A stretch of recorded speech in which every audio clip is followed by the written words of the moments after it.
Matthew 15 deals with two main narratives: Jesus' confrontation with the Pharisees and the teachers of the law over traditions and true defilement, and the faith of the Canaanite woman.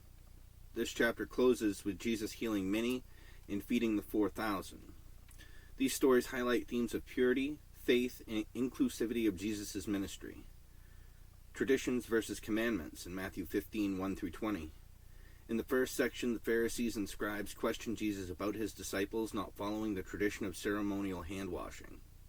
Jesus responds by criticizing their hypocrisy, pointing out how they nullify God's commands for the sake of their traditions.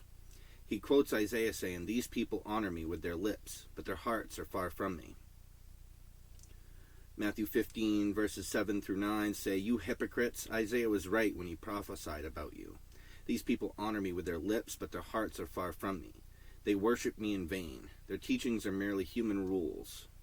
Matthew 15, verse 11 says, "What goes into someone's mouth does not defile them, but what comes out of their mouth, that is what defiles them." Jesus emphasizes that this is not the external adherence to traditions that make one pure, but the condition of the heart. He explains to his disciples that what comes out of the mouth proceeds from the heart, and this is what defiles a person. In what ways might we be placing human traditions above God's commands in our own lives? How can we ensure that our worship and devotion to God are genuine and not merely external? The faith of the Canaanite woman. Next, Jesus travels to the region of Tyre and Sidon, where a Canaanite woman approaches him, begging for her daughter to be healed from demon possession. Initially, Jesus seems to ignore her and even tells his disciples that he was sent only to the lost sheep of Israel. However, the woman's persistence in faith moved Jesus to heal her daughter.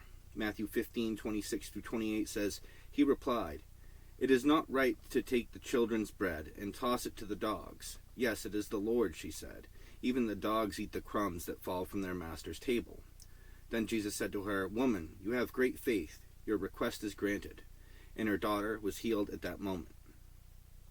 This passage illustrates that faith transcends ethnic and cultural boundaries. The Canaanite woman, despite being a Gentile, demonstrates a faith that surpasses that of many Israelites.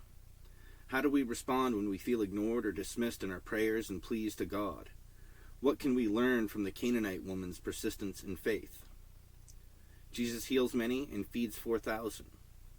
In the final section of Matthew 15, Jesus returns to the Sea of Galilee and goes up on a mountainside, where great crowds bring the lame, blind, crippled, mute, and many others to him, and he heals them all. Then Jesus feeds 4,000 men, besides women and children, with 7 loaves of bread and a few small fish. Matthew 15:32 says, Jesus called his disciples to him and said, "I have compassion for these people. They have already been with me 3 days and have nothing to eat. I do not want to send them away hungry, or they may collapse on the way." Matthew 15:37 says, "They all ate and were satisfied. Afterward, the disciples picked up 7 basketfuls of broken pieces that were left over." This segment highlights Jesus' compassion and his miraculous provision. It underscores that Jesus' ministry meets both spiritual and physical needs. How can we show compassion to those in need around us? In what ways can we trust God to provide for our needs when resources seem scarce? Matthew 15 challenges us to examine the sincerity of our worship, the depth of our faith, and the breadth of our compassion. It reminds us that true purity comes from the heart. Genuine faith can break through barriers, and Jesus' compassion and provision are boundless. Reflect on areas in your life where you might be adhering to traditions rather than focusing on a heart relationship with God. How can you cultivate a faith that perseveres and demonstrates the compassion of Christ to those around you? So, as many of you know, we have the Christian Fellowship Guild Facebook page. There'll be a link in the comments for that. I'm working on putting together the previous months, so that would be July's studies, into one PDF that people can download and read through all the studies that I put out in that month. Next month I'm going to do the same thing, so there's going to be a monthly PDF that people can download and read all the studies from the previous month. So if you guys want to pray for the ministry, that what I'm doing or what the ministry is doing glorifies God, that'd be great. If you guys have any prayer requests or praise of what God's doing in your life, I'm also writing to some folks in the local jail. So if you know of anybody in jail that is either a believer or is going through that faith struggle of coming to a place where they can accept Jesus into their life, if you want to mail me